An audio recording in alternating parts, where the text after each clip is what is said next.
What's up, everyone, and welcome into the Buffalo Sports Collective. It is Monday, February 12th, 2024. As always, I am PK alongside my co-host Phil for episode 258. Phil, I know we talked very briefly before this episode started. You said you had a surprise talking point before the show, so I'm going to sit back, relax, and let you take this away.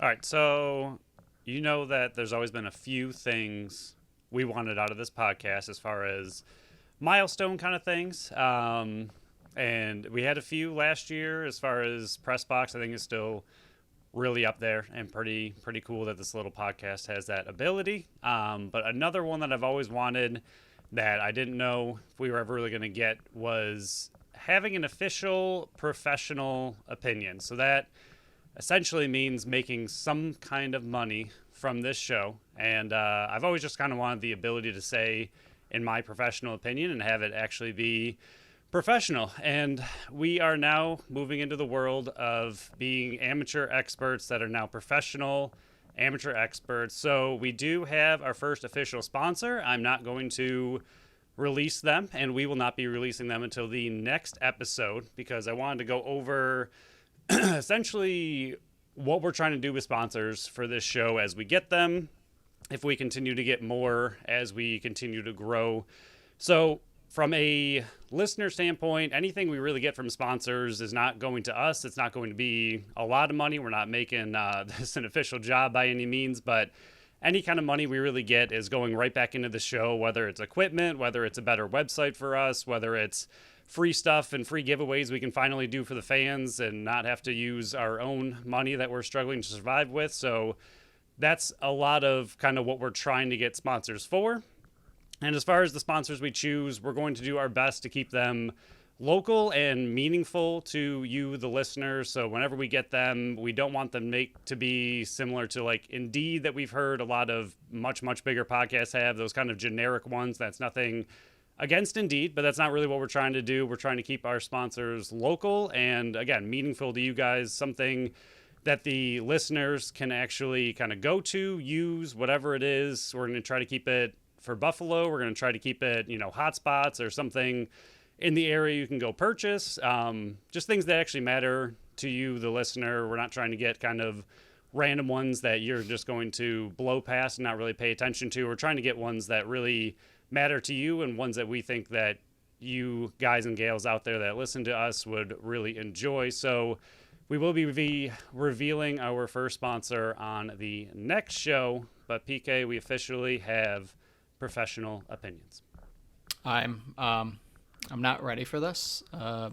I actually have to be taken more seriously now because the word professional is in front of my name now. Professional PK. That's not something I would have ever thought I would be. But yeah, I think the biggest thing that you added that I've noted is we're not making this a profession. Would we love to make this a profession? Yes, but we're realistic. I think you and I are very realistic with the size of this show, the impact of the show, where we currently are. I think we've always been a show that doesn't overstretch where they think they are in this type of space. I think we know where we are, where we want to be, but we're just not there yet. So I think you said it perfectly. Every single dollar that we're earning is not going into our pockets. We are not the CEOs of big companies that give themselves raise and then cuts the bottom line.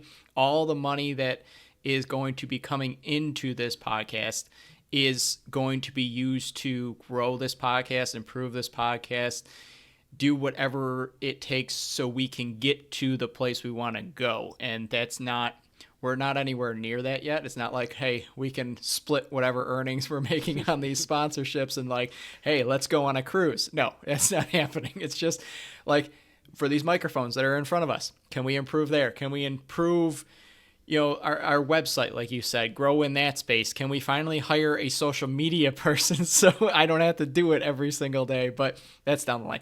But I think you hit the nail on the head where it's just another layer of our growth that we're going to continue to look out for and be on the lookout for, if it's at all possible, to continue to grow this little idea that we had almost 3 years ago.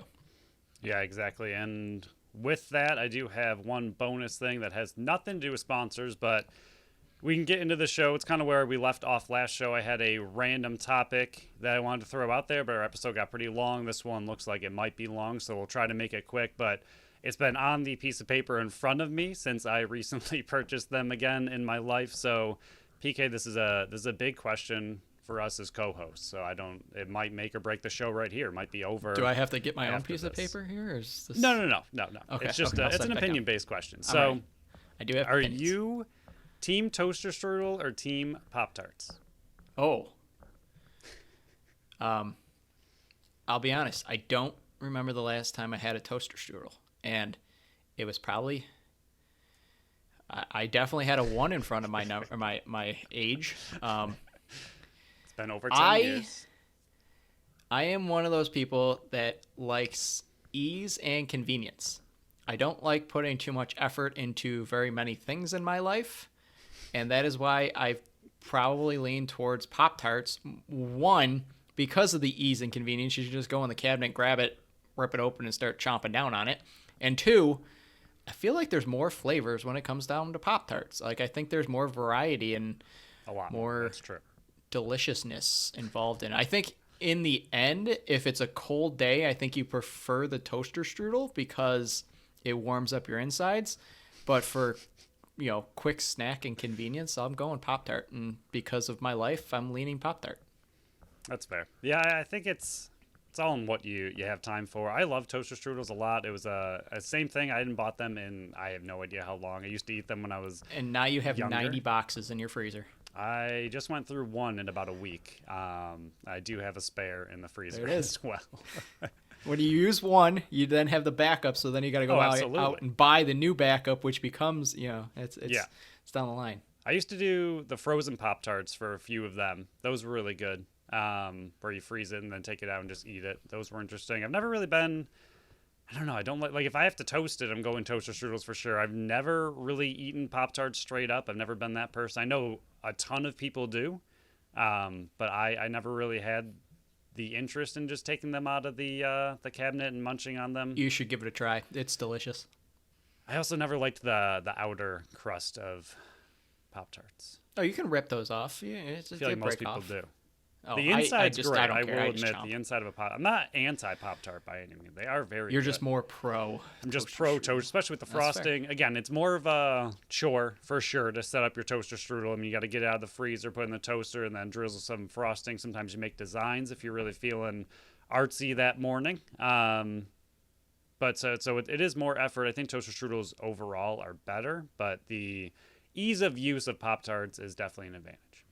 I will end on this because I know we're already almost 10 minutes into this and we got a longer episode. But the issue I have with toaster strudels, if I'm remembering correctly, is the lack of planning that you can have in the beginning stages of the frosting. You either use too little and then you get stuck with a ton of it in the last 2, or you use too much and then there's no frosting at the end. They don't give you enough frosting, and then 2, the frosting that they give you, it should be marked where it's like, hey, if you divide these and use this amount, or like individual pouches. They are individual pouches. Are they now? This is how long ago they have always been individual pouches. Oh, not the ones I bought. There was always one big pouch of it, and then it would just. That is insanity. That was the issue. I don't know what you were eating. Oh, maybe they were the knockoff Aldi's brand, which they were delicious either way. But I would catch myself waiting for them to pop out of the toaster, and I'm eating the frosting. So like that was an issue. I just never ate the bottom part, the second half of the toaster strudel. I guess the official toaster strudel, they always have individual packets where it's one frosting packet per toaster strudel. They pre-measure it for you, PK. Well, this is a game changer. I mean, it's probably still not going to do it because it's still a lot of effort for you. I get it. Yeah, but it does help. It does help. This is blowing my mind. I did not know the official toaster strudels had individual packets. It's a game changer. It perks my interest. It's still not going to change my opinion, but it perks my interest. we'll jump into this one. Let us know if you prefer Pop-Tarts or toaster strudels and why at Facebook, Instagram, and Threads at Buffalo Sports Collective, and on X and Blue Sky at Buffalo Sports Co. Don't forget to subscribe to our channel wherever this podcast. Check out our website at buffalosportscollective.com. Phil will not have a Buffalo Bandits article this week because they were on bye, but you can review last week's article, which he reposted the Sunday, and then you can read my new upcoming power rankings because there's going to be a lot of changes this coming Thursday. We will start, unfortunately, with the Buffalo Sabres. Shocker, another loss. Saturday, home, St. Louis, Kids Day, Sabretooth's birthday. Everybody was let down. 3-1 loss. Oposo was the only goal scorer. UPL 23 of 26 saves. Shots were 34 to 26 in favor of the Sabres as their putrid season continues. Yeah, there's really just nothing to add. That's how I feel. To this. It's literally the exact same thing we've seen over and over and over. UPL played great. I feel really bad for them. The Sabres threw a bunch of nonsense shots that meant nothing at the net. They got one goal, and if you can be mind blown of where that goal came from, it was right in front of the net because that's a weird place to score. And I think, other teams really enjoy scoring right in front of the net, but the Sabres have yet to figure out that that's where you score in this league. In this game, they did it once, and they did it well, and Oposo scored from right in front of the net, but the rest of their shots and opportunities were from really far out and just absolutely nothing. Again, feel bad for UPL. He's putting up a pretty solid season, but no one cares because the Sabres continue to lose, and I just don't. That's it. It's just the same thing over and over, and here we are again.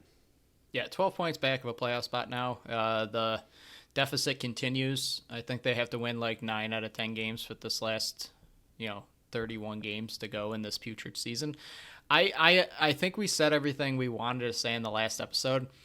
Don Granato's not getting fired.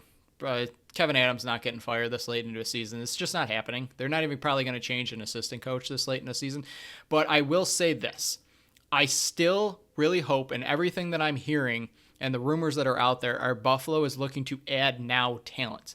Now, will they be able to? I have no idea. But I am, hesitantly optimistic that they might actually be able to pull off a deal where they are moving some of their younger pieces and draft picks for more now talent that will help them with the current lineup they have. Do I expect them to make this crazy run to get back into contention? No chance. They can't even win 3 games in a row. So why would I believe they can win 9 out of 10 games the rest of the season? It's not happening. But I do want to see them add a piece that will help their now NHL team for this year, and the player has term, so he will be back next year. And I'm not talking about an Eric Robinson. I'm not talking about a Jordan Greenway. I'm not talking about one of those bruiser, big-type players that is nitty-gritty that can get in front of the net. I'm talking about a second or first-line winger that can contribute to the goal scoring. Because after last year, what we saw, and we've said it so many times now, the goal scoring was unbelievable last year, and the defense and the goaltending let them down. This year, it's reversed, where the goaltending is just carrying this team. It could be uglier defeats than it actually is. 3-1 is unbelievable. UPL deserved to win both of those games, but you put up 2 goals in the last 2 games. It's disgusting what they've been able to do on offense, and they broke something that wasn't, an issue and whatever. But I am pleasantly optimistic that they could actually do something right this season where they're going out and trying to get a now piece rather than, hey, let's ship off Gergensons and get a 6th round pick. Let's ship off Eric Johnson and get a 7th round pick. I still hope they do that just to get those players out of the lineup and some of these younger players up. And I know some of these younger players are struggling down in Rochester anyways, but I am just tired of the same narrative of the running out the same lineup and getting the same results. I want fresh faces that have longer term, that are, mid to later 20s that will be around here, like an Alex Tuck that was brought in, but somebody that has a higher ceiling than he does.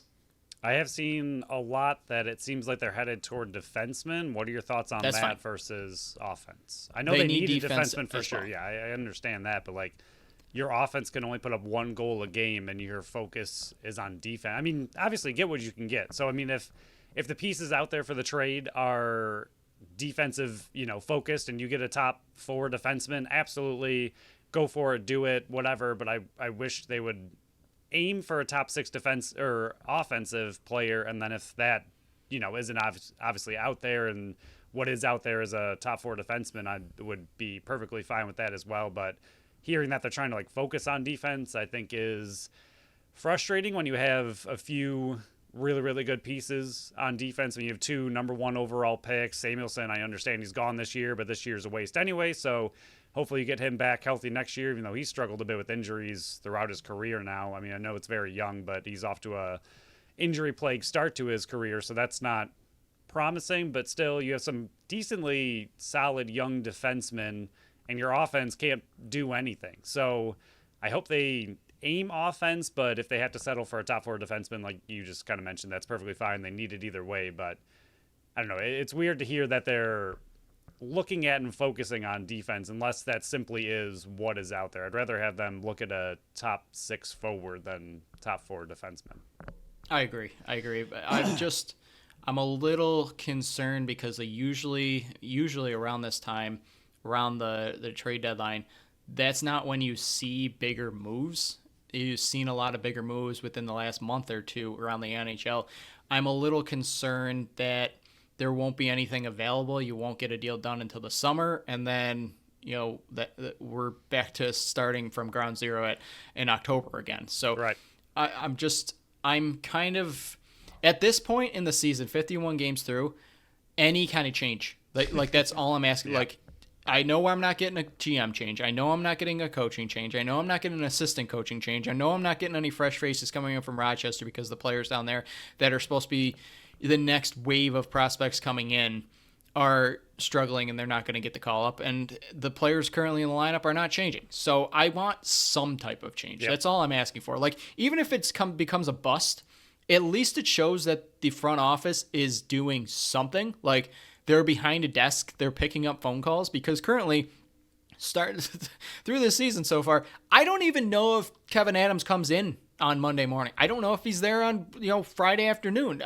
To me, they're just on vacation on a cruise somewhere, just hanging out, because they don't do anything. Like, your shirt that you wore last week, the do something, they're not doing it. They don't even have a stick. They're not even on the t-shirt. It's just, I want anything. I want change for the sake of change, and that's not always a good thing, but I just want something. I want something fresh and new and gives me some type of hope, because honestly, for those listening to the Sabre segments, God bless you, because holy crap, I don't know how you're suffering through this, because you and we don't have anything else to talk about, because it's the same thing every single week, and we've said the same thing every single week because nothing changes. So I just want something else to talk to that will get me some type of hope, even if it's a false hope and it's the train coming down the tracks anyways. I just want something new to be able to talk about something here for the next 31 games.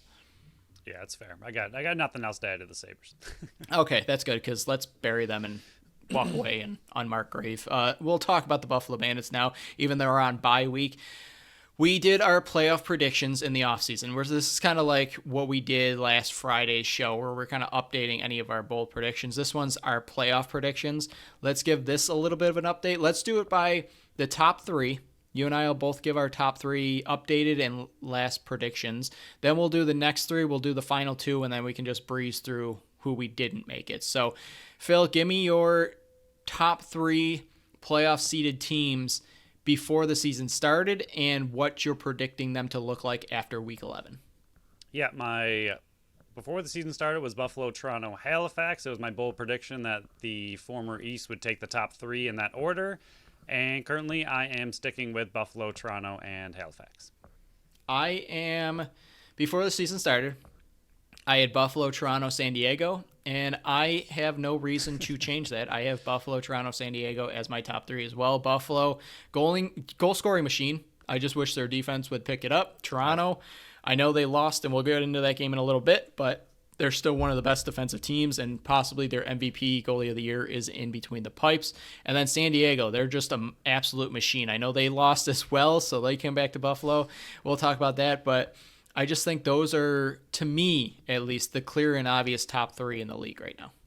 Yeah, I think Halifax is up there, but I do think I could easily see Halifax and San Diego kind of switching. Either way, like I think Halifax could possibly overtake it if they can continue actually playing consistent lacrosse. But San Diego is a monster, and their goalie, who I will be talking about in a little bit, is incredible. So I do think those are still arguably the three powerhouses of the league. Yeah, you kind of backed yourself in a corner with your bold predictions. You I kind did. of got to lock in here. Yeah, I just had to put Halifax. I mean, at least Halifax is 5-3. They're Right. fourth right now, so they're still looking good. But yeah, with my bold prediction, just kind of want to stick with it. So I could easily see San Diego number 3, but it's bold for a reason. We got to stick with it. So who are seeds 4, 5, and 6 for you before the season started and now currently? Yeah, this is where it gets really interesting, and honestly, the 7 and 8 of mine are already probably going to have to be switched, but I'm going to have to leave it and just kind of suffer with it. But this part gets very, very different. So I had San Diego in the 4 seed, and then Calgary in the 5, Colorado in the 6, and currently for the updated playoff prediction, I have San Diego in the 4 seed, Albany at 5th, and New York at 6th. I had, before the season started, Halifax in the 4 seed. I had Colorado in the 5th seed and Calgary in the 6th seed. So we both had the exact same top 7, just in a different order. And that has definitely changed a bit. I currently now have Halifax as my 4 seed. I have Albany going to Halifax as my 5 seed. And then shooting up from a previous 12 seed, I have New York as my 6th seed now, making the playoffs and having to go to San Diego for a rematch of what we just saw on Saturday night. That's what I'm talking about, New York. Shut them up. Yeah. Well, because I shot them back up, their season is going to come crashing down because I'm high on them now. It's 4 straight wins for them. So yeah, I think Halifax, I think you pretty much summed it up. I think their offense is great. My only worry with them is Hill in net, but he's been playing very well. Albany, I could honestly see they're sitting at 6-2 right now. They had their bye week this week, but they're a very young team. We talked about it a lot. They started 6-0. They've lost 2 straight. If they don't right the ship, they're a team that could tumble down. And I wanted to see them in the first 6 games, beating these teams and surviving as long as they had. But 2 losses in a row can have big impact on your psyche. So I'm a little bit concerned with them still sitting at 5. I could see them. I don't think they're going to miss the playoffs, but I could see them falling down to like the 6, 7, 8 seed. But right now I got them in 5th. And then 6, like I said, New York. The comeback that they had versus San Diego and the upsets that they're playing with, 4 wins in a row, 5 of the last 6, it's hard to ignore them right now. I might have them a bit too low in my playoff predictions right now. Yeah, New York, give me 1 second. All right, yeah, their last 4 wins, all against good teams. I mean, you're looking at Buffalo, Georgia, Calgary is whatever you want to call them right now, and then San Diego. So 3 of those 4 teams on their win streak are top teams in the league and currently sitting in playoff spots. So it's not like they're just beating up the bottom of the league and, they're winning some tight battles against other bad teams. They're beating good teams to do what they've done in their last 4 games. And like you said, 5 of their last 6. So they're a team that's could be on quite a roll, and I think they could end up being a bit scary. I don't know if they're really going to be able to, win it all or crack the top tier teams, but at the same time, they just beat San Diego and Buffalo, so they do have it in them to compete with those top teams in the league. So they could be a scary team, especially for Buffalo. It seems to struggle with them if they make playoffs, and you and I both have them doing that. So last 2 teams in, who was your 7-8 seed and who is it currently? Yeah, my 7-8 seed was Panther City and New York, and I already feel like what I switched it to is wrong, especially after this weekend. Things are not looking great for some of these teams. I was hoping that Rochester and Colorado would come away with wins and kind of right their own ship, and neither of them did that. They are now sitting 10-13 in the standings and not looking very good. So the teams that I had just missing it are likely the teams that are actually going to make it. So already probably swinging and miss there after this weekend, which I know you wouldn't think one weekend would have that big of an impact, but it clearly did. So it is Rochester and Colorado, and they're going to need to right the ship pretty well. Rochester riding a 5-game losing streak, which is ridiculous. And Colorado, I thought, was going to start turning it around. They're also on a 2-game losing streak. So I don't know if it's accurate, but that's what I did change it to before this past weekend of games. I'm actually excited about my two. We had an opposite opinion based on this last weekend of games. I like one of your two more, and then I probably should have switched the other one, but you go That's ahead. fair. Yeah, originally before the season started, I had Panther City as my 7th and Georgia as my 8th. And you had New York as your 8th. I had Georgia as my 8th. That was our really only change up from our playoff predictions that we had. Currently, I switched it to Georgia as my number 7 seed and Saskatchewan Rush, bumping all the way up from the number 10 seed in the preseason to my number 8 seed. Now they're sitting at 3 and 4. They're the only team, I believe, that has only played 7 games. So Georgia has played 10. So Saskatchewan's got Wings are also sitting at 7. Okay. I know both of those had a canceled game. Saskatchewan's got a very, very busy March, so their season's going to come down to what they do in that month. But sitting at 10 is ridiculous. Georgia, their offense definitely does scare me. Dobson has not had a great sophomore season so far, but they're already at 6 wins, and that definitely helps their case, similar to like Albany and San Diego and all them. So sitting at 6 wins already helps. And then the Rush, all the numbers that I'm seeing, they're a much better team than the record indicates. It didn't help that, like I said, they're already sitting at 7 games, but I think their offense and the way that Chiliano is playing in net right now, they are a team that you would not want to face as a number 7 or 8 seed. Yeah, there are only 1, 2, 3, 4, 5, 6, 7, 8, 9. Okay, there's 10 teams, which is a lot, but there's 10 teams with positive goal differentials, and they are one of them, and they're one of, I think, maybe top 6 in the league in positive goal differential. So that kind of shows that they do, they're not getting blown out by any means. They have the record doesn't necessarily indicate how they are as a team. Georgia's the team that I probably should have swapped in here. I thought they were going to continue losing like they were for a little bit there. They were on a bit of a downswing with their entire team, and even though they just won last weekend, it was a very close game and one that they had to, I believe, come back in order to win, so I just wasn't really high on them, but probably should have swapped them in. And then Panther City is another team that I think has the ability to fight for that 8th spot. I think the Rush, like you said, I think Panther City, that 8th spot's going to be nuts. I mean, if you look at the teams that are below, which I guess we can jump into now. So I have Georgia, Rochester, Saskatchewan, and Vancouver as my next 4. I do think Georgia will make it. And currently the new version of what I had, which, again, I think the Rush are wrong, but I had Georgia, Calgary, Panther City, and the Rush. Calgary is just ridiculously confusing. I don't know what is going on over there. That's a team that I expected to kind of right the ship at some point, but if you look at just the teams fighting, we'll say for that 8th spot, I do think Georgia has a good chance of getting 7. So if you look at that 8th spot, you got Rochester, Colorado, who are really big powerhouse teams that in theory should be able to right the ship, but we haven't seen it yet. Then you got Calgary, same kind of situation, good team that is not playing very well. Panther City, up and coming team that's playing well, and the Rush is an up and coming team that's playing well. So you got essentially 5 big teams, 2 that are newer and 3 that are powerhouses that are just not living up to it this year, all fighting for that 1 spot, and then a few other teams that are kind of straggling that are just hoping to stay alive. But it's going to be a very, very intense end of the season, pretty much for that 7 and 8 seed. It's going to be pretty nuts to see what happens there. Yeah, my 13, 14, 15 seeds are Philly, Vancouver, and Las Vegas. I don't think any of them have a chance of making the playoffs. So for me, my 9, 10, 11, 12 is Rochester, Colorado, Calgary, and Panther City.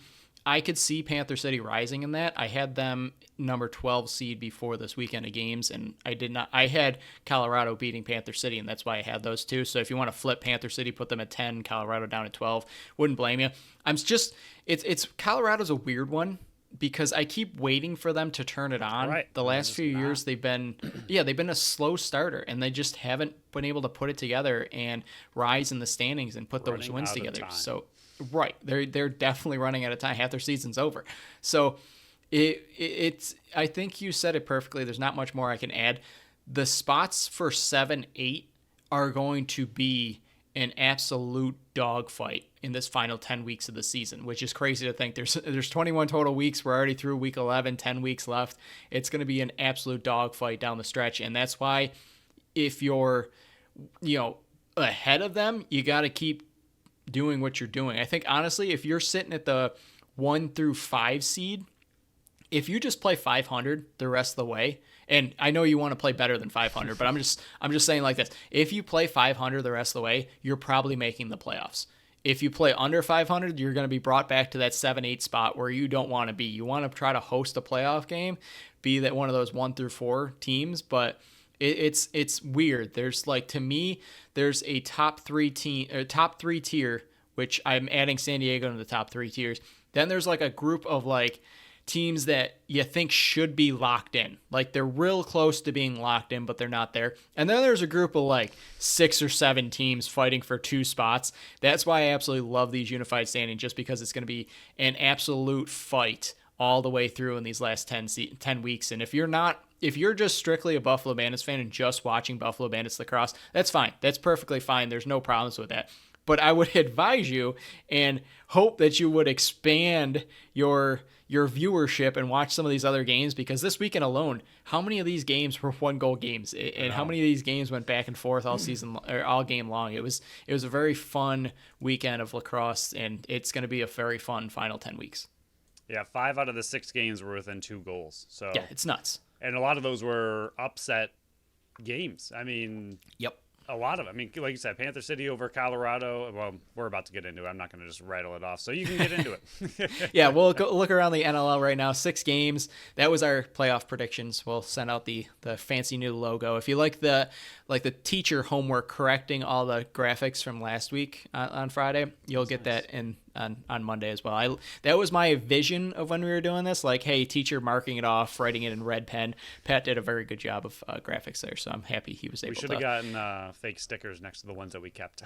I do like it. Like, good job. Little like star. A scratch and sniff. Did you have the scratch and sniff ones that were cherries and stuff like that? Oh, same with the markers. Loved them. I sniffed them so much that they would just lose their smell. I think they lose their smell after being out in the open so much, but I thought it was because I was sniffing so much. But okay, we'll move on. Friday games. Halifax took down Las Vegas 12-10, a very close matchup. Vegas really made a great comeback because Halifax was up 9-5 at half. We'll move on. The other game went to overtime. Panther City took this one over Colorado 14-13. Will Malcolm tied it at 13 with 34 seconds to go to force overtime. And, Panther City went on to win this one. First game on Saturday, Georgia was able to hold off Rochester 14-12. Rochester tied at 12-12 with 6:17 to go. They just couldn't inch forward and take that lead. Calgary got the revenge versus Toronto for Toronto upsetting them. Well, not upsetting, but beating them at home last Saturday. Calgary took this one 11-10. San Diego, New York big time comeback over San Diego. New York won this one 10-8. San Diego actually led 7-2 at halftime. I believe it was like 22 minutes or something like that New York held San Diego scoreless after their 8th and final goal in the third quarter. Just unbelievable. 6 straight to end the game with New York. And then the final game of the weekend, Saskatchewan took down Vancouver, pretty much knocking any chance Vancouver had at the playoffs out of contention. They won 13-9. I do wish Vancouver was not in Vancouver. They have some really good play. I know this is not a team that is in the trade market necessarily. They just built a lot of these players in free agency and everything, but they have some really good players that would look very interesting for some trade conversations. I know the Bandits offense doesn't need anything, but they got some good offensive pieces.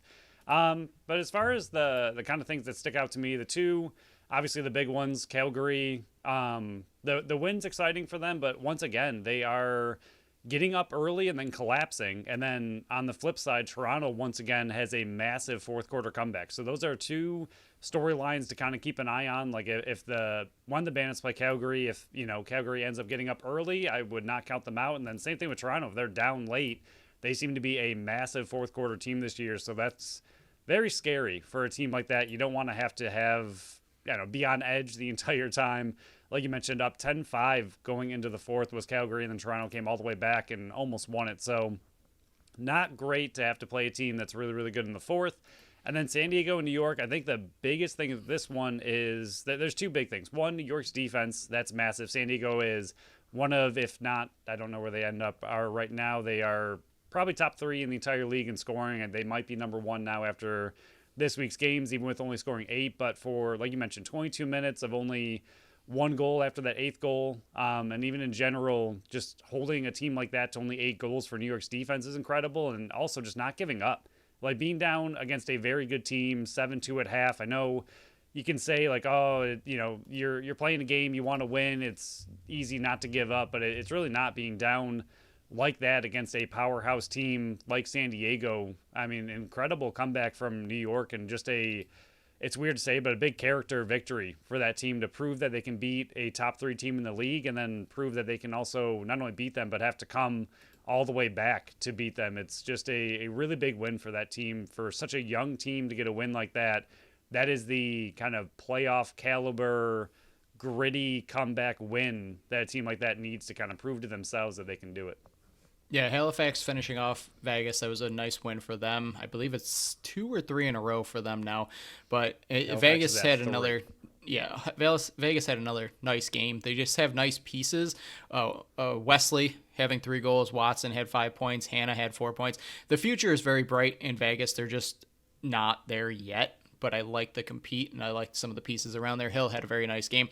Panther City being able to hold off Colorado. That was a very long back and forth game. Demood, held them off as much as they could. Sheridan, best game of his career so far, 5 goals. And it was interesting to see Panther City put up 14, where Crawford only had 3 points in this one. It gives me a nice feeling with Panther City going forward that they can do it without having to lean on Callum Crawford this whole time. And Colorado, man, I don't know what the heck is going on with you. Georgia able to hold off Rochester. It felt like Rochester was making that epic comeback. They just couldn't get that final gear, and Dobson had a very good game. Hutchcraft only having to make 28 saves of 41 shots. Interesting. Very interesting that Georgia was able to score that many goals on that few of shots. Calgary able to...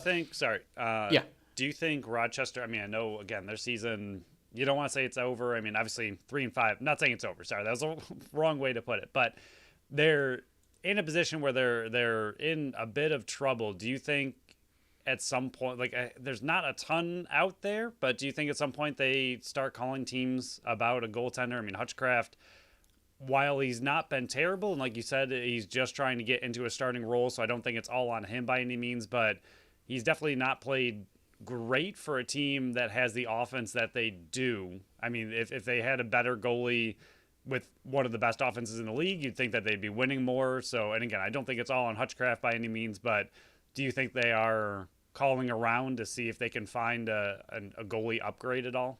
Well, they have. They brought in Doug Buchan, who is their backup, but they also brought in Kevin Orleman. Remember, they sent out Stephen Keogh and brought in Kevin Orleman, who's still hurt. He's still out. I don't know if they're just waiting and hoping he comes back and is that next piece, or if they're just going to keep rolling with Hutchcraft, or long shot, they're hoping Hartley comes back. But he didn't look right when he was healthy and starting the season. So the issue is there's just not pieces and goalies out there on the market. There's Getty in Albany, but he's only 22 years old, and I don't think they're going to be moving Jameson. So I think they're pretty much stuck with Hutchcraft and try to maybe add a couple defensive pieces to that team and try to bring out the best of Hutchcraft, but I'm not really positive. I think they're pretty much stuck with what they have in net, at least. All right, continue. Sorry. But Calgary be able to upset Toronto and give Toronto another loss. That was a huge one. Del Bianco was just a monster in this one. 44 saves out of 54 shots. Really good. The transition game with Calgary is the big reason that they were there. And then Corey Small, 5 more goals. Toronto's got to figure out what their offense is. 3 games back with Schreiber now. They got to figure out what's going on with that offense. 10 goals is not enough for the pieces that they have. New York, 6 straight to end the game, upsetting San Diego. Dunkerley, honestly, Phil, going into the season, I was really big fan of Dunkerley. 3 games in, I'm like, okay, the goals against is really high. Even the numbers now are really high, but the recent stretch they've been on, 4 straight wins in 5 of the last 6. Dunkerley has been a big key in why they've been winning so much. And then Saskatchewan finally turned it on, 3-4 in the season. I think they have a very good chance of finishing strong. And, what I predicted, clinching one of those final 2 or 3 seeds in the playoffs. Yeah, New York has played 9 games, so they're a little bit ahead of the league other than Georgia, but Dunkerley is sitting number 2, and again, having an entire extra game in there kind of skews these stats quite a bit. but he is number 2 in shots on goal or, shots against. So New York's defense is getting better, but I don't think they're doing him a ton of favors either. But he is a pretty good goalie, especially with what the Bandits saw. I know the Bandits ended up putting up a lot of goals, but he made a lot of big saves in that game to keep New York in it. So I don't know if it's necessarily him that's the issue. They do have a young defense with a few veteran pieces that are all just trying to kind of put it together. But if their defense can step up a little bit and he continues to play like he has the ability to, they're going to be an interesting team to kind of keep an eye on. So that was week 11. We'll break down and look at week 12 next week. We got 2 more fun segments to talk about here. This was a late edition, an idea by you, the brainchild of the show. NLL and Bandits' biggest surprises and biggest letdowns midway through the season. Like we said, 21-week season. We're through 11, so we're more than halfway through this 2023 and 2024 NLL season. Phil, we'll start with the Bandits. What is your biggest surprise so far, player-wise? We got players and overall topics. So what's your biggest Bandits surprise? We'll try to fly through these because I know we wanted to do like a quick segment. So I guess... what's your biggest surprise and what's your biggest letdown for the Buffalo Bandits player-wise? Yeah, so you did a little bit more of a deep dive. I had a bit of the lightning round, so I wrote mine out so I could sprint through it. Surprise was Ian McKay. We know that he is a really good transition player on both offense and defense. That's what transition is, but he is my surprise player because of what he is doing in the faceoff dot. McKay has already taken a career-high 193 faceoff attempts this season. We're only 8 games in. Obviously, that's massive for this team. He's been a pretty welcome addition to the faceoff dot, and I think even though he doesn't win them all, we've talked about it a ton, he does a lot to cause disruption in the faceoff circle. So in Adler's absence, I think he's been a really welcome addition to finding a faceoff guy without having to go out and sign a Fogo. So he's done a really good job for the Bandits in that. And then the letdown is Brad McCulley. He's been missing the last 5 games. He has not been playing very well, and he's a little bit invisible on offense, so I'd like to see him pick it up in the second half of the season. I think that's a bit of a cop-out, but I'll let you have it. My biggest surprise for the Buffalo Bandits player-wise is Chase Frazier. He's always been one of those second-tier options. Not saying he's a second-tier player, but on this team where you got Dane Smith and Josh Byrne, second-tier option on the offensive unit. Since the San Diego game, he's yet to score less than 2 goals in a game. He's got 18 goals, 13 assists, and 31 points. Previous highs were 32 goals, 24 assists, and 56 points. He is on pace to break all of those. And to have another secondary piece like a Chase Frazier that you can rely on and lean on, that is why the offense has been putting up these ridiculous points so far. And then my letdown, it's less about his play and more about what I was expecting and hoping to see from him. Was a different role. He's not playing bad defensively. I just wished I was seeing more in transition. If you listen to this show a lot, you're probably knowing who I'm talking about. Dylan Robinson. Like I said, I'm not let down by what he's putting on the field as a defenseman, but it's more about I was hoping that he was going to be that next Ian McKay in the transition role because he's got that speed, he's got that scoring touch. He's only got 1 goal on the year, 27 loose balls. Last year he had 2 goals, 6 assists, 8 points, 50 loose balls in just those 13 games before he got hurt. So that's more of a letdown on what I was hoping to see out of his role moving forward, and it's less about what I'm actually seeing because I really like his defensive abilities. I just wish he would be more involved in the transition game of the sport. Yeah, I called Chase Frazier before the season started, so just gonna. You did.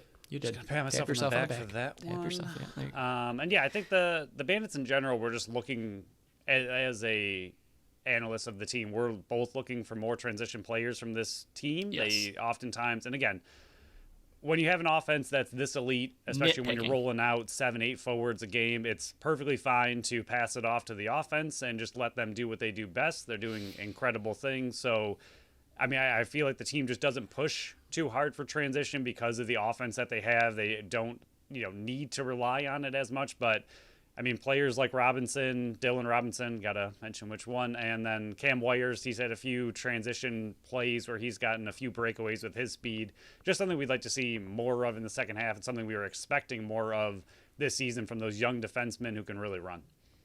So we'll fly through these. The NLL players that you're surprised for and a letdown that you were expecting more from.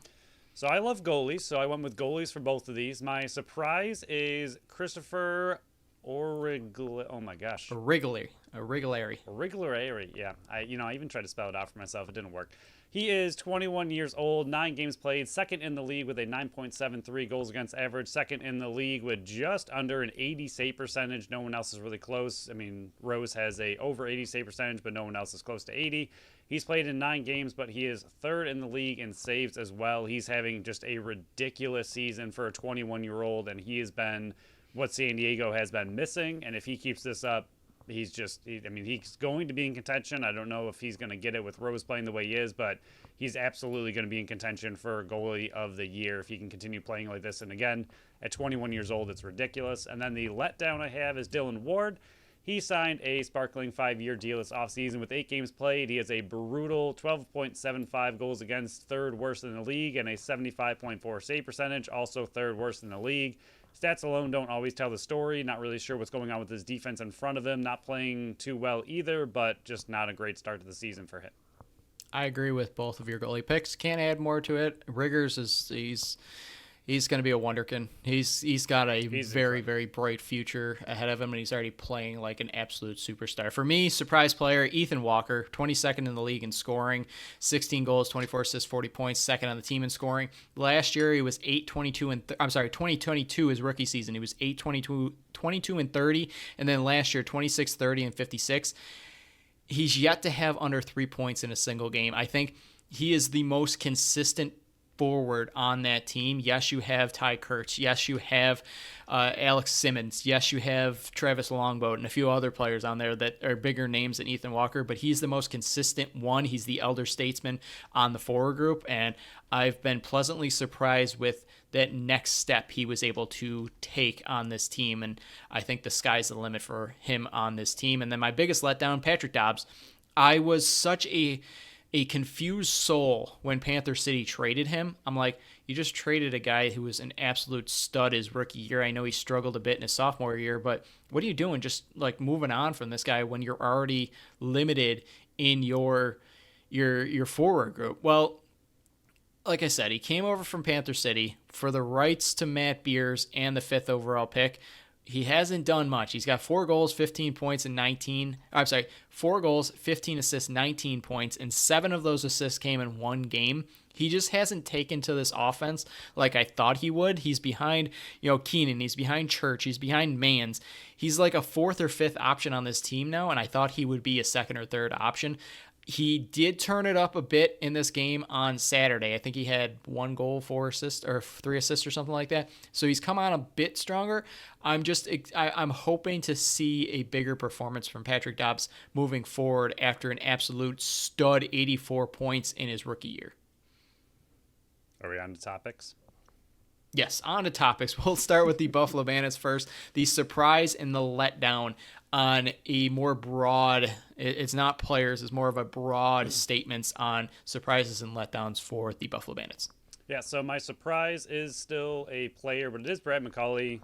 It's still challenging to discuss this topic a little bit. The Bandits offense is averaging 14.2 goals since McCauley left, which is ridiculous, but I don't think McCauley was obviously weighing the Bandits offense down by any means. I thought he was still a valuable part of the offense. I like the team more with him on it than without him, but the offense has not skipped a beat since he left, and having 2 second-round picks in the next couple of years is great. So I think what's going to be interesting is down the line if there's any injuries or when playoffs come, having that kind of gritty forward is great to have. I know Brandon Robinson has stepped into that role pretty well himself, but I think that's still probably the surprise of the year. I don't think either of us going into the season saw Brad McCauley being traded. So to me, even though it's a player, it's still the surprise of the year. And the letdown for me is the defense. They had a nice 3-game stretch where they did not allow more than 9 goals, but since then they've allowed an average of 14 goals in the last 4 games. The offense is the reason the team is winning right now, but at some point the defense is going to have to pick it up. I know they have a few new pieces that they kind of need to get things together,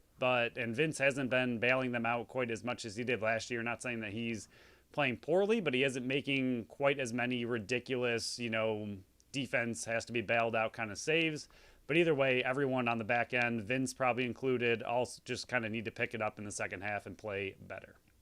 So my surprise is for the Buffalo Bandits, more stats, and it just seems like they care more about those stats.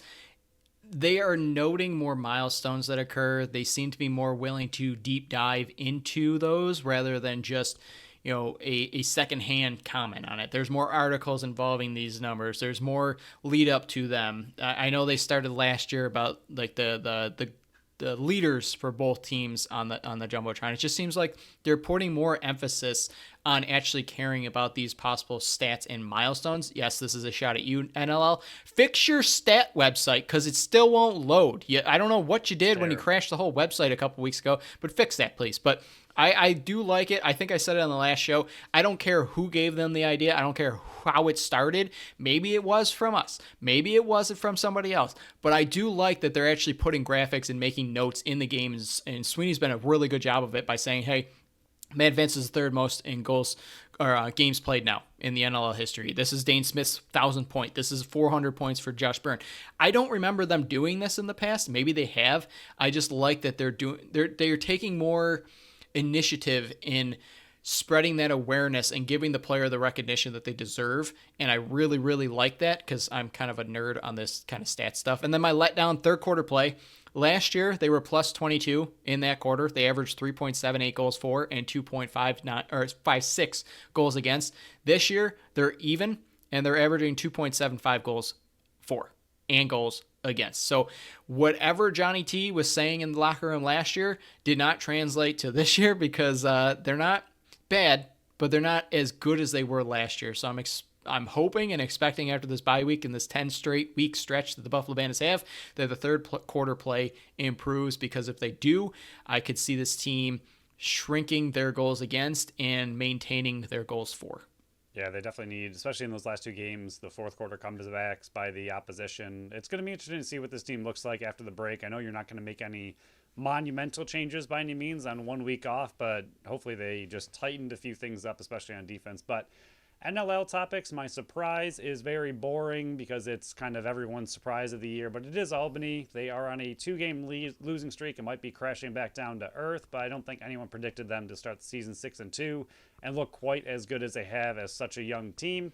And my letdown is the pretty much entire former West. The San Diego Seals are the only team in the top 7 from the former West and is joined by Panther City Lacrosse currently as the only 2 teams in a playoff spot. So out of the 8 teams that are in a playoff spot, 6 are from the former East, only 2 from the former West. Pretty embarrassing, if we're going to be honest. I mean, Colorado, Calgary, 2 of the teams that you expect to be up there are crashing pretty hard so far this season. So really not great for the former West teams. Former East is really picking it up.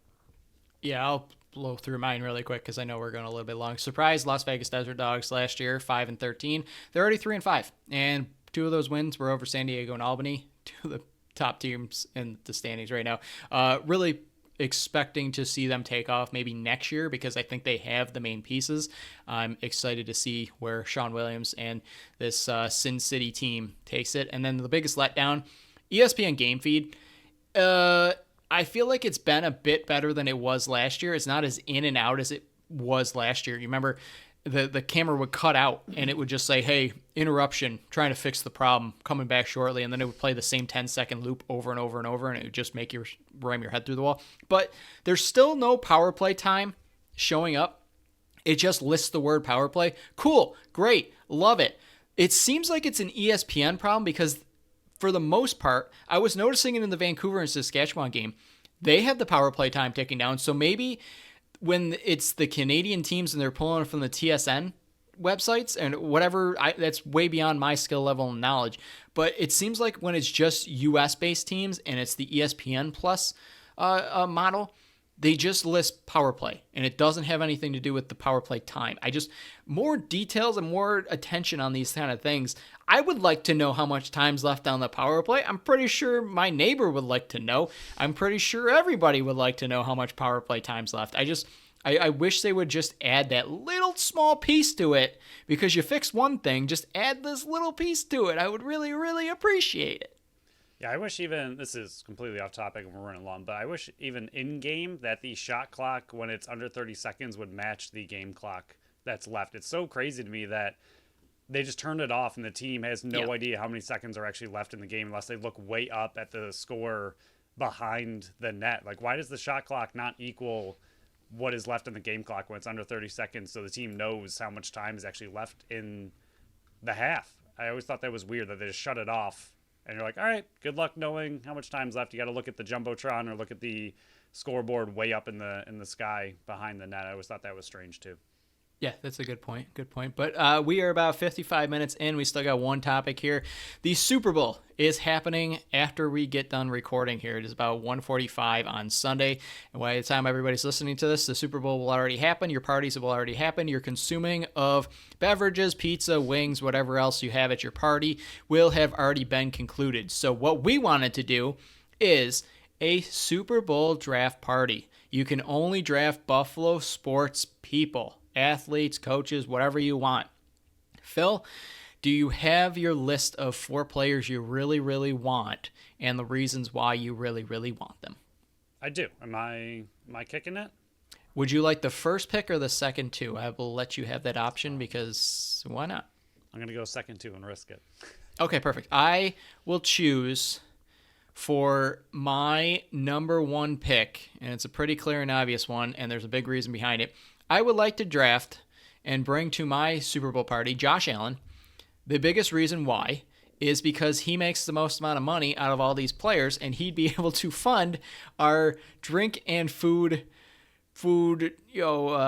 delicacies that we bring to the party. So I'm drafting Josh Allen, 1, because he's the major celebrity out of all these players, but 2, because of his bank account, and he can afford to fund this party that we're having. And we'll probably have like a jumbo projector screen in the backyard and drinks galore and food galore. That's why I'm drafting Josh Allen. See, originally I thought I was going to go that route as well, but I feel like as long as I have one person that has a lot of money, because most of these people do, I should be all right. But he does have an insane amount of throwaway cash. But I was hoping you would go that direction. So my second 2, I'm going with the dynamic duo, Dane Smith and Josh Byrne. I think they would be a real good time at a Super Bowl party, especially if you can get both of them. So having the second 2, I will absolutely take the dynamic duo and the swag that they would bring and the just pure entertainment and good times. I think they would be at a Super Bowl party. Weren't even on my list. Didn't even make my list. I feel like our lists are. I mean, I have some real wild cards, so I thought we would have a pretty different list. Yeah. I'm gonna play the game here. Okay. I'm gonna take. I'm taking Jeff Skinner just because I think he is on my list. Yeah, I think he would be a good time to have at a party. I'm taking Jeff Skinner, and $9 million a year. My party is going to be absolutely loaded with money. He might. The Sabres are they're a tricky one with a Super Bowl party. I don't know. He's like I feel like getting away though. Getting like the fun, goofy guys, like that's who you want, like Jeff Skinner. Yeah, that's exactly. the one you're looking for. But I feel like as far as options go, I feel like they don't have a ton of options that I would want. He is the only Sabre on my list, so yes, I fully agree with you. Right, okay. I got the entertainment value and the bank account with both of my players so far. Yeah, so this one does have the bank, so that's exciting. Basically, anyone on the Bills has the bank. But this one, pure entertainment value, not a name that we've heard on the Bills for a little bit because he's quite injured and upset. But Trey White, gonna bring him to the draft party. Just everything we've seen from him, he is an incredible human being and a lot of entertainment, and he does have a lot of money. So I think he would be a great time. He can fund it, but also he's a good person. He's a lot of fun. I am also going to go the Bills route. This will be my second Bills player. And I am also going the fun route. My party's going to be very fun. Deion Dawkins. He's just a fun dude. You see him at he's not only just a fun dude, he's a good dude as well. So I'm going to pick Deion Dawkins. This might come back to haunt me because I feel like offensive and defensive linemen can just eat and drink. So he might eat too much at my party. But that's why I have Josh Allen and Jeff Skinner funding it to not have to really worry about that fact. But I'm going Dawkins. As well. Yeah, I'm going Dawkins. Just my party's going to be fun, man. I got a lot of characters at my party. You do. So the last one, I'm going to go back to the Bandits, and I'm going to be strange with this one a little bit. But I feel like you got to have the fun kind of dad persona at your party, and I'm going to go I'm wondering which of these two, because I have both of them on my list for this exact reason. I'm going Coach John Tavares. Okay, I don't have that one then. Okay. Oh, interesting. All right, so I'm going with him. I feel like he's just going to bring that dad energy that you got to have at a Super Bowl party, and also the wartime stories of his entire career. I think would be a good time, but I feel like you just got to have. You can't have all young players that are going to whoop it up. I feel like you got to have that older dad vibe as well. So I'm excited to see how you're going to close out then. Yeah, so my team looks like Josh Allen. I got Jeff Skinner and Deion Dawkins. I got the party zone. I can either continue with that, or I could go your route and having somebody that polices it. And because this is the Super Bowl, because I don't really care about who wins and loses in this Super Bowl, probably going to be dozing in and out of it. I want complete and total chaos. So my two dads were Kyle Buchanan and Matt Vince. That's where I kind of thought you were going to go, because the elder statesman and kind of more of the calming presence Buchanan still out seems there. like he'd be a hoot, though. Yeah. I also had like Devin Levi out there because he's younger, but he's more like a Jedi master. I had Reed Ferguson because he's sponsored by a couple of Grill Masters. That's fair. But I don't think there could be a party without Ian McKay. So I'm going to fill up my final spot with Ian McKay and just go with the full-on one from each team kind of vibe I got going out there. And he is... Would you say he's your favorite Buffalo player, like of all the sports? I think so, yeah. Yeah. I was going to say, I don't know if that's tough or not for you, but I know Matt Milano's up there, but Matt Milano, the type of player I enjoy is not one that is enjoyed by very many other. Like, I was a big Sean Williams fan. Loved him when he was here. I know you hated him, but whatever. But not Williams, Evans. Yeah, that's what I said. You said Williams. I did not dislike Sean Williams. Sean Evans. I apologize. Sean Evans. Yeah. Very different players. Yes. I know you weren't a big fan of his tactics, but I love that kind of player. I think Ian McKay doesn't have that in him, but he's scrappy. He's a scrappy guy, but he's more like, I remember in his younger years where he would always just mess with Matt Vince, and it was a weird combination that those two were friends.